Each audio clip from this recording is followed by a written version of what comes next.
একজন রোহিঙ্গা ঢোকাচ্ছে, আরেকজন জামাতকে নিয়ে ওখানে হিন্দু নিধন করছে।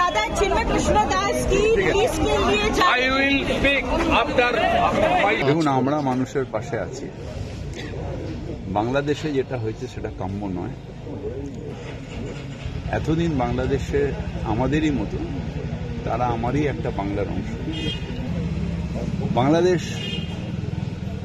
রিসেন্টলি, মানে এর আগে যে সরকার ছিল, তারা ধর্মনিরপেক্ষতার পথে ছিল বলে অনেকটা উন্নতি করেছিল।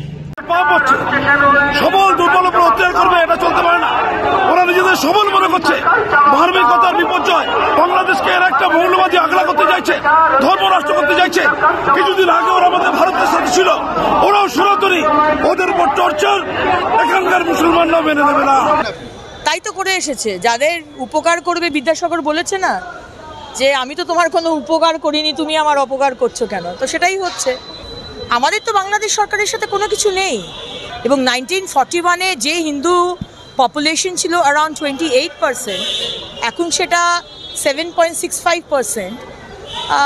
হিন্দুদেরকে শেষ করে দিতে চাইছে। হ্যাঁ, আমাদের সম্মানীয় বিরোধী দলনেতা বলেছেন, ভারত সরকারের কাছে আবেদন জানিয়েছেন সমস্ত ব্যবসা বন্ধ করে দেওয়া হোক। আজ বাংলাদেশে যে হিসেবে হিন্দুদের সংখ্যালঘুর ওপর অত্যাচার চলছে, এটার দাবিতে আমরা আজ এই শোভাযাত্রা রয়েছে আমাদের। এই যে যাত্রাটা, এই যাত্রাটা যেন সুসম্পূর্ণ হয়, এটাই কামনা আমাদের কাছে। আমাদের একজন হিন্দু ভাই বা ইসকনের প্রভু শ্রী চিন্ময় প্রভু, তাকে গ্রেপ্তার করা হয়েছে বিনা দোষে। তিনি কেবলমাত্র আমাদের হিন্দুত্ববাদী কথা বলেছেন, অন্য কিছু বলেন নাই। বিনা অকারণে এবং বিনা দোষে তার গ্রেপ্তার করা হয়েছে। তার আমরা নিঃস্বার্থ ফেরত চাইছি এবং কোনো স্বার্থ থাকবে না তার, আমরা পুনরায় তার নিষ্কৃতি চাইছি। এই দাবিতে আমরা আজকে এখানে সংগঠিত হয়েছি। বাংলাদেশ ক্রমশ ধাপে এগিয়ে যাচ্ছে হিন্দু শূন্য হওয়ার দিকে।